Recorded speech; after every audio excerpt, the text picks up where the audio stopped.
어렸을 때 잘못을 하면 저는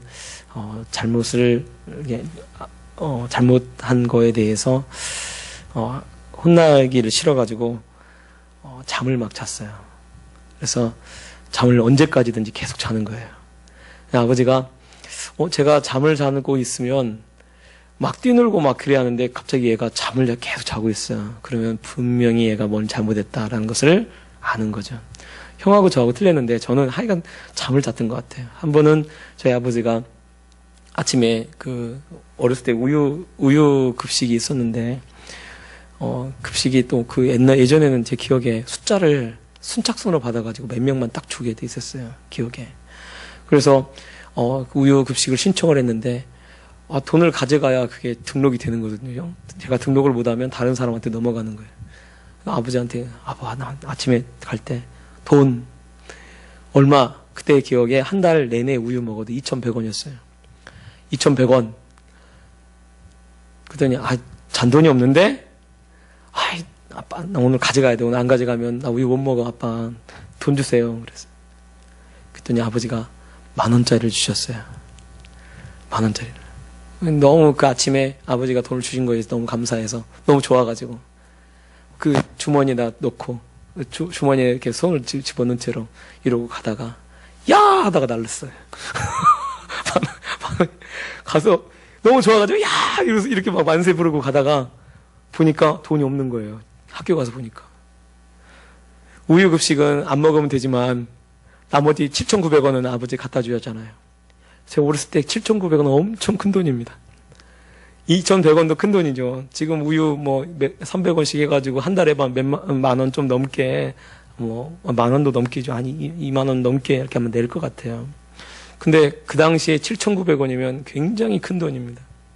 근데 그거를 잃어버린 거예요. 갔다 와서 아버지가 분명히 돈 어디 있냐고 찾을 텐데 무조건 자는 거예요. 자는데 아버지가 어머니랑 얘기하는 소리가 들려요. 제가 밥 먹고 계속 자기만 한다고. 그러니 아버지가 하는 말이 제가 또 뭔 잘못했구나. 아버지가 하는 소리까지 들리는 거예요. 자는 척 하는 거죠, 사실은. 잘못을 하면 항상 그 잘못한 사람을 피하게 되어 있습니다. 그래서요, 우리가 어떤 사람한테 잘못하잖아요. 그러면 그 사람을 피하려고 막 그래요.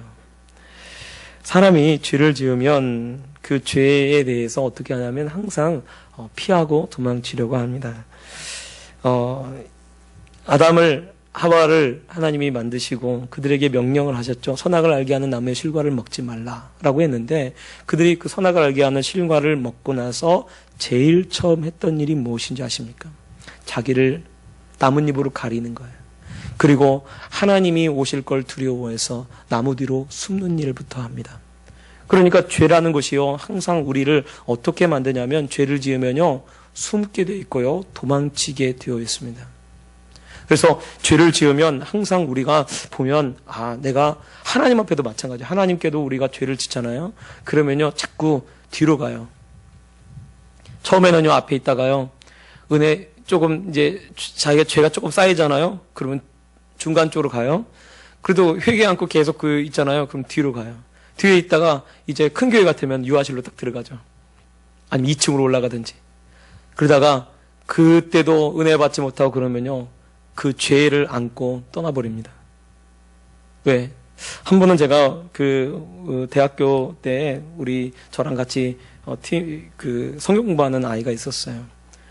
근데 그 학생이랑 같이 이렇게 성경 공부를 막 하는데 성경 공부를 막 하고 있는데 얘가 한 번은 이제 솔직하게 얘기를 하더라고요. 선생님, 난 선생님하고 성경 공부 못 하겠다고. 너 왜 못 하겠냐? 했더니 실컷 재밌게 놀다가 선생님 앞에 딱 오면 자기가 죄인인 걸 팍 느낀대요. 그래서 선생님 만나면 너무 힘들어가지고 나 이거 성경 공부 못 하겠다. 그 얘기를 하더라고요. 왜? 여러분, 우리가 죄가 있으면요 자꾸 피하고요 도망쳐요. 모세도요 사람을 죽여놓고 어떻게 합니까? 도망칩니다. 가인도 자기 동생을 죽이고 어떻게 됩니까? 하나님의 낯을 피해서 도망가는 그런 유리하는 사람이 되어지는 것이죠. 그래서요, 사실은요, 죄를 지으면 어떻게 하냐면 그 죄책감이 사람을 도망치게 만들고 피하게 만들고 숨게 만듭니다. 우리가 죄 있으면요, 죄 때문에 하나님 앞에 얼굴을 들지 못하죠. 두 사람이 와서 예수님이 비유를 들어서 말씀하실 때 바리새인 한 명하고 세리 한 명이 와서 기도하는 거예요. 바리새인은 얼굴을 들고 하나님 앞에 자기가 나는 금식도 하고 11조도 드리고 나는 하나님 앞에 이렇게 잘 하고 있습니다 라고 얼굴을 들고 하나님께 나는 저 세리와 같지 않음을 감사합니다 이러고 있는데, 세리는요 하나님께 고개를 푹 숙이고 들지 못하고 고개를 숙이고 주여 나는 죄인입니다 라고 그러고 돌아갔다는 거예요. 그런데 주님이 보실 때는 누가 더 의롭다라고 했냐면 그 세리가 더 의로움을 받았다라고 이야기를 합니다. 여러분, 우리가요 죄가 있으면요 자꾸 하나님으로부터 멀어지려고 하고요, 죄가 있으면요 나무 뒤로 숨으려고 하고 도망치려고 자꾸 그래요. 오늘 말씀도 보면 예수님의 제자 8명이나 돼요. 여기 말씀에 이 언급되어 있는 8명이 시몬 베드로, 디두모, 도마, 갈릴리 사람 나다나엘, 세베대의 아들들, 그 다음에 또 다른 제자 둘. 이게 8명이 지금 함께 이 예루살렘에서 예수님을 만났죠. 예수님을 만났는데 지금 이 8명이 어디로 갔냐면 자기 집으로 돌아갔어요. 그리고 또 여기 보면 3절에 보면 시몬 베드로가 나는 물고기 잡으러 가노라 라고 하면서 그 배를 움직여서 물고기를 잡으러 갔습니다. 그랬더니 나도 그래가지고 지금 나도 다 갔어요. 여러분, 이 말씀을 보면서 어떤 생각이 드냐면 예수님이 살아나셨어요. 예수님이 부활하셨어요. 예수님이 돌아가신 게 아니에요. 그리고 예수님이 친히 하나님이신 것을 보이셨어요. 그들이 문이 다 닫혀있는 곳에 짠 나타나셨다가 갑자기 또 탁 사라지셨어요.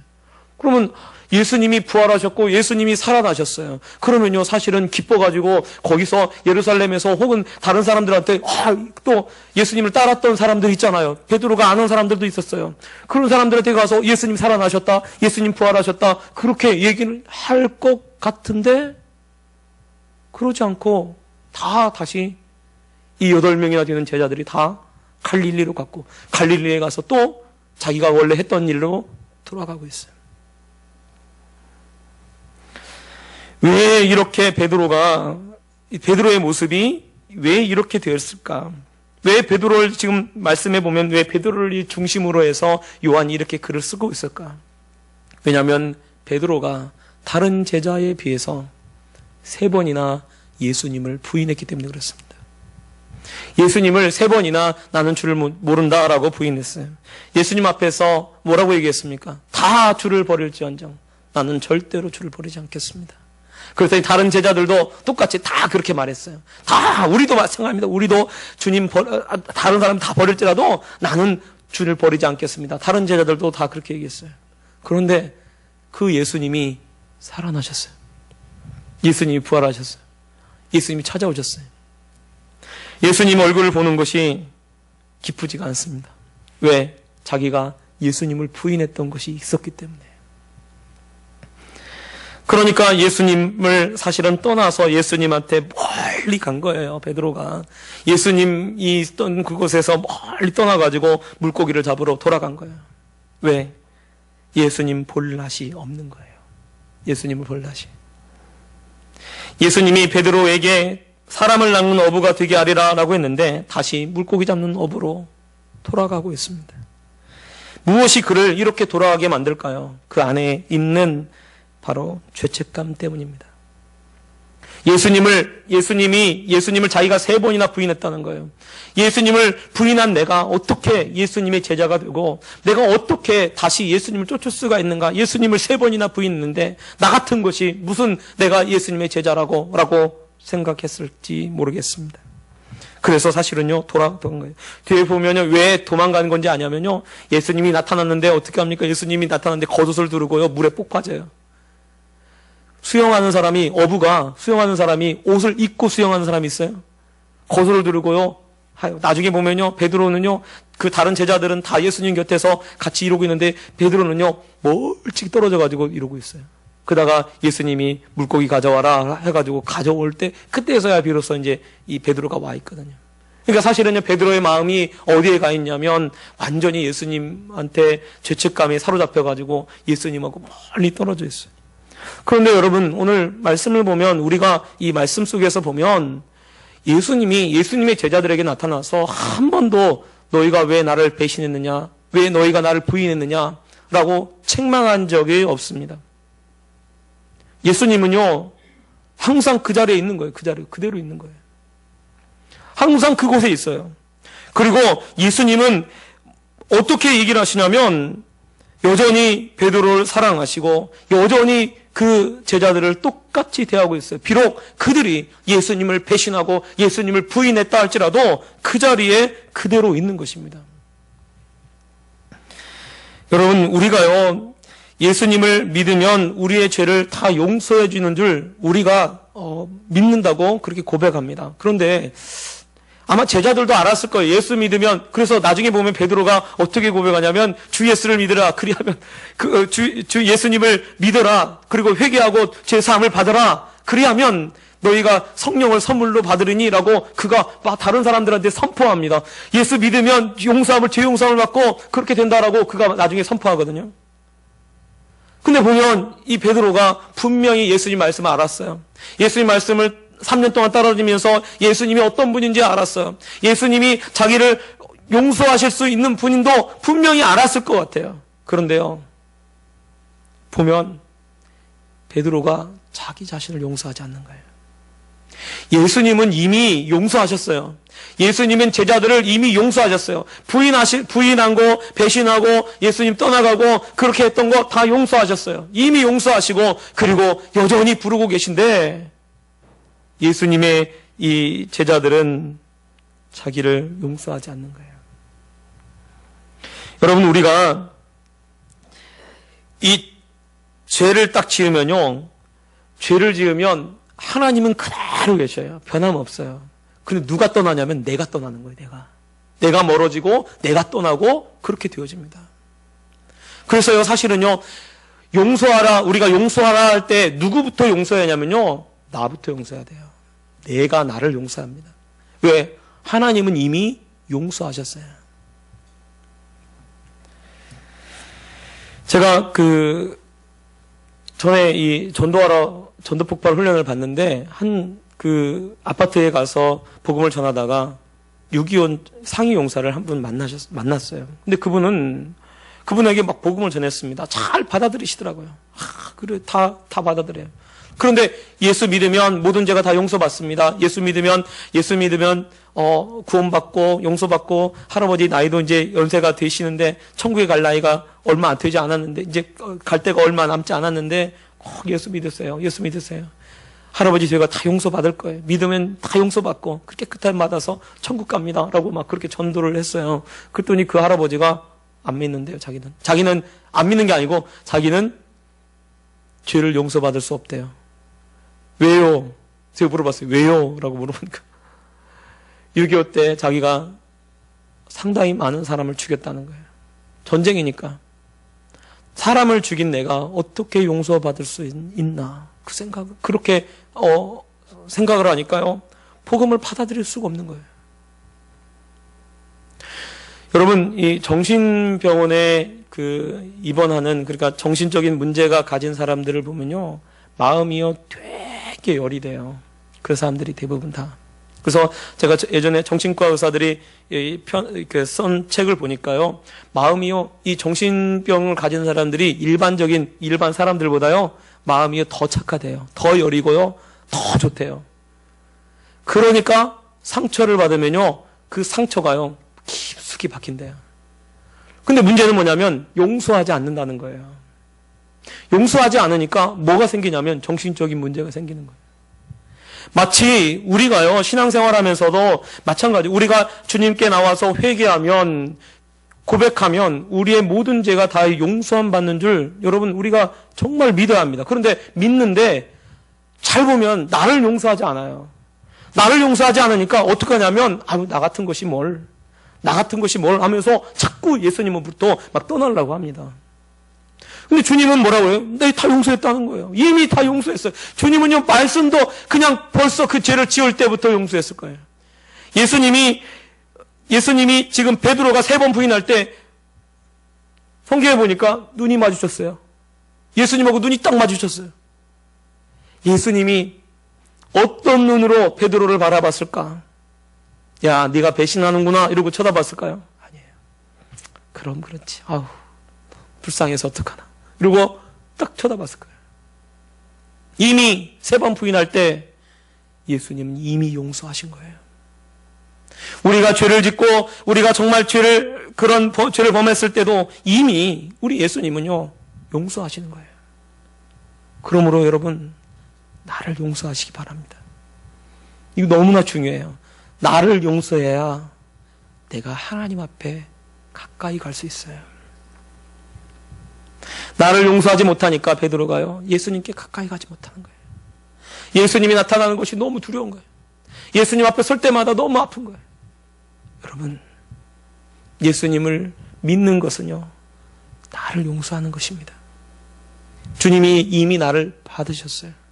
이미 나를 주님께서 용서하시고 나를 받으신 걸 여러분 깨달으시기 바랍니다. 그래서요, 나를 먼저 용서하세요.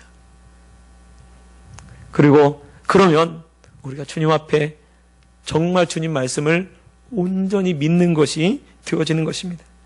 또 여기 보면 예수님을 떠난 그곳에서 물고기를 잡습니다. 근데 오늘 말씀을 보면 아무것도 잡히지 않았다고 말씀하고 있어요. 희한하죠? 왜 밤새도록 그물을 던졌는데 아무런 것도 잡히지 않을까? 그동안 베드로는 원래 어부였잖아요. 그리고 세베대 아들들도 어부였습니다. 그런데 베드로와 세베대 아들들도, 요한과 야고보도 분명히 여기 보면 베드로와 안드레도 있었을 것이고 요한과 야고보도 같이 있는 거죠. 그러면 그 사람들이 뭐 했나? 직업이 원래 물고기 잡는 사람들이었어요. 그런데 밤새도록 던졌는데 아무것도 잡히지 않아요. 아무것도 없어요. 그날 밤.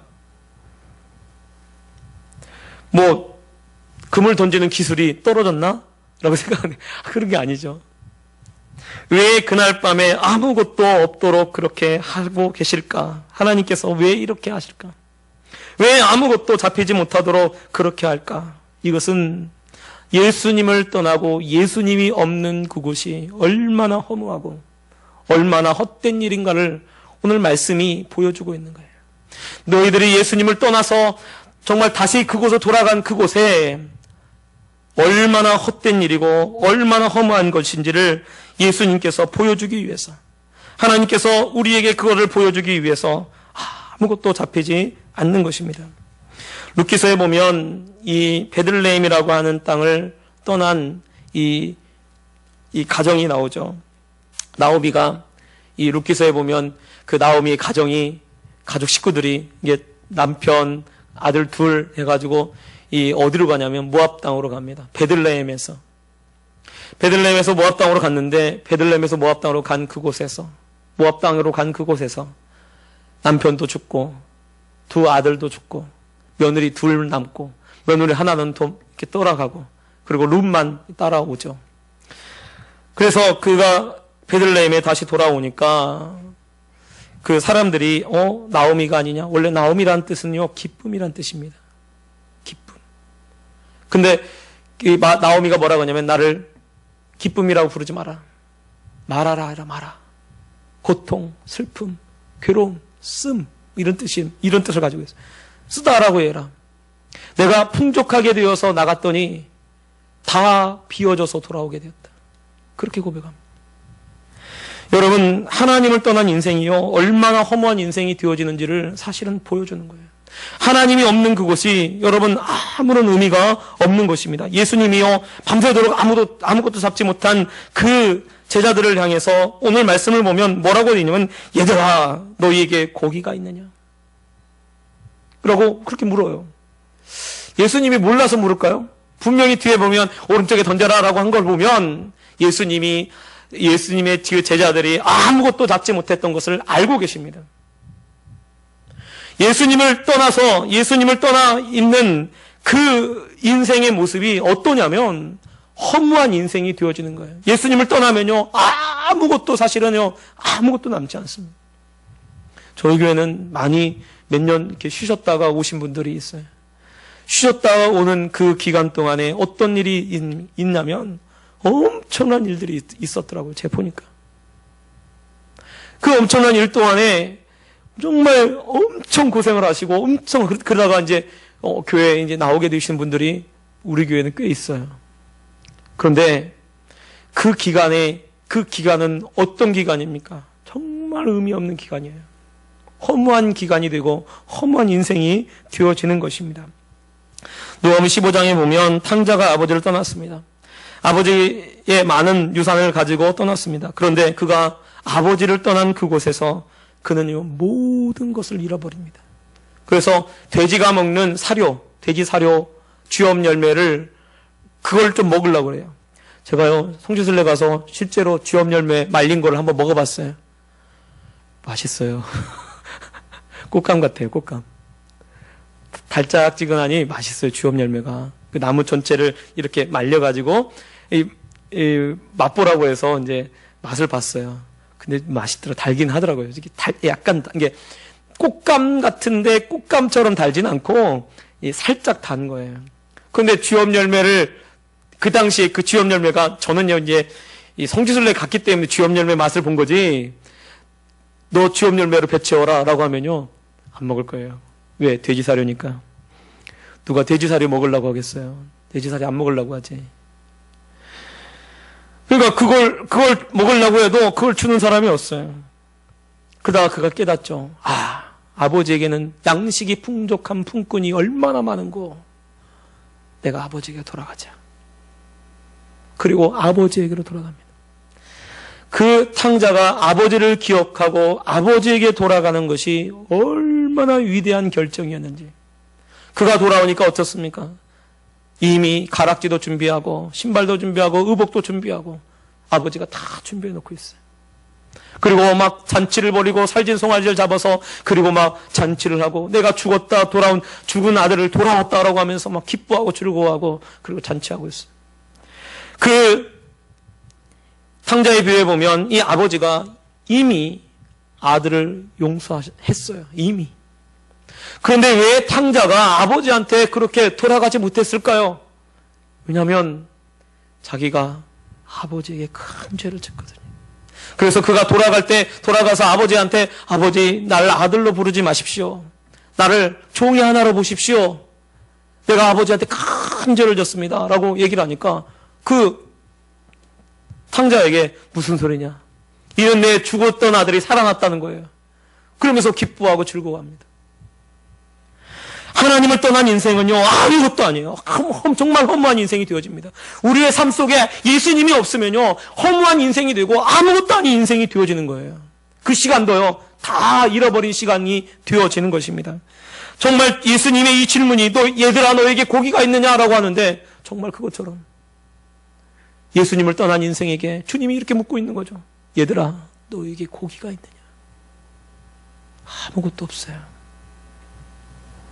여러분, 그러므로 우리 안에 누가 있어야 하냐면 하나님이 있어야 될 줄 믿습니다.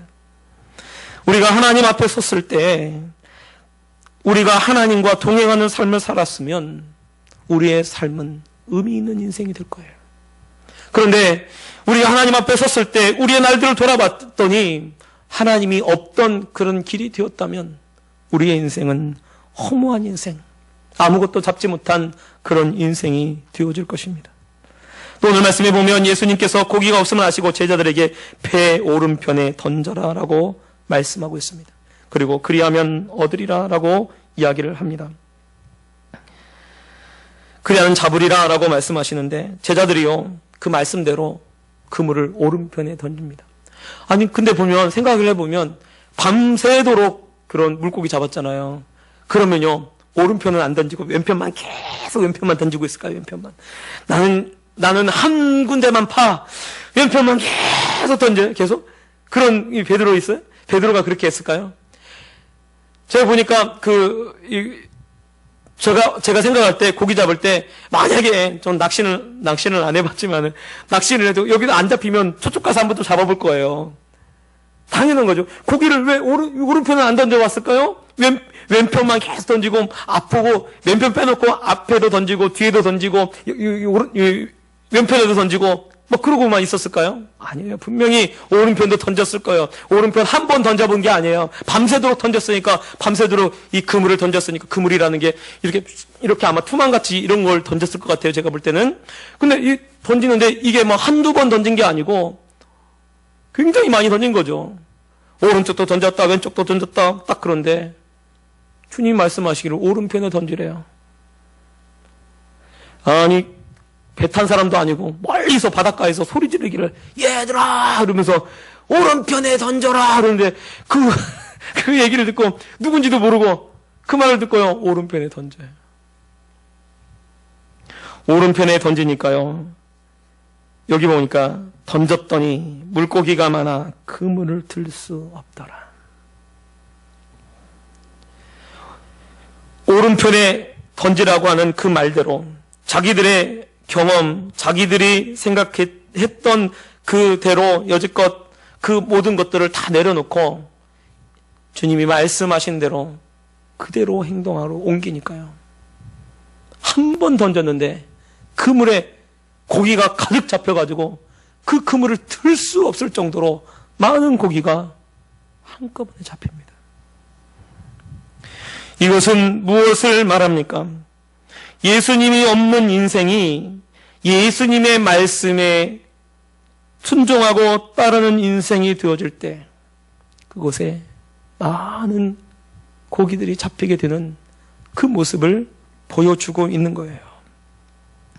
예수님의 말씀에 의지해서 행동으로 옮기니까 거기에 놀라운 열매들이 맺혀지기 시작하는 것입니다. 그 밤새도록 정말 의미 없고 의미 없는 그 시간을 보냈는데 한 번 예수님의 말씀에 순종했더니 그 한 번 순종하는 그것이 오히려 그 모든 그 시간보다 더 많은 열매를 맺게 되는 그런 일을 보여주고 있는 것입니다. 그래서요 비워져 있던 그 그물 안이 가득 채워지는 그런 기적이 일어나게 되었습니다. 이것이 바로 예수님을 믿고 예수님의 말씀을 따를 때 우리의 인생이 이렇게 가득 찬 그물처럼 채워질 줄 믿으시기 바랍니다. 나오미가 비워졌을 때 베들레헴에 양식이 있다는 소리를 듣고 돌아와요. 양식이 있다는 소리를 듣고 하나님 품으로 돌아왔어요. 하나님 품으로 돌아오니까 하나님께서 나오미의 가정을 가득 채워주십니다. 자녀까지 낳도록 룻을 통해서 자녀를 얻도록 그렇게 하고 계신 거예요. 하나님을 떠난 인생은요 헛되고 의미 없고 비워진 인생이 되어지지만 하나님 앞에 나오면 하나님 앞에 돌아오면 그 인생은 더 이상 의미 없는 인생이 아니라 의미 있는 인생이 되고 그리고 가득 채워지는 그런 삶이 되어진다는 것을 여러분 깨달으시기 바랍니다. 그래서요 우리가 지금 예수님 앞에 있고 예수님과 함께 하고 있잖아요. 어떻게 생각하면 내가 지금 뭐 하고 있나, 내가 뭐 이런 거 나는 뭐 또 이루어지지 못하고 이랬는데 내가 뭐 하고 있나라고 생각하는데 여러분 그러지 않아요. 정말로 예수님과 함께 하고 있으면 우리의 인생이 의미 있는 인생이 되어지는 줄 여러분 아시기 바랍니다. 또 비워진 그 인생이 바로 예수님을 만남으로 인해서 예수님의 말씀을 순종함으로 인해서 채워지는 놀라운 역사가 일어나게 될 것입니다. 인생이 힘들고 어렵고 그런다 할지라도 주님께서 함께 계시고 주님과 함께 한다면 그 힘든 것도 그 어려운 것도 정말 의미 있고 그리고 풍성한 삶으로 바뀌게 될 줄 여러분 믿으시기 바랍니다. 그러므로 더욱더 주님께 더 가까이 나아가시기 바랍니다. 나를 용서하시고 또 정말 더 주님 앞에 더 가까이 나가서 풍성하게 채워지는 놀라운 그런 기적을 맛보는 그런 우리 성도님들 되시길 예수 부탁드립니다. 기도하겠습니다.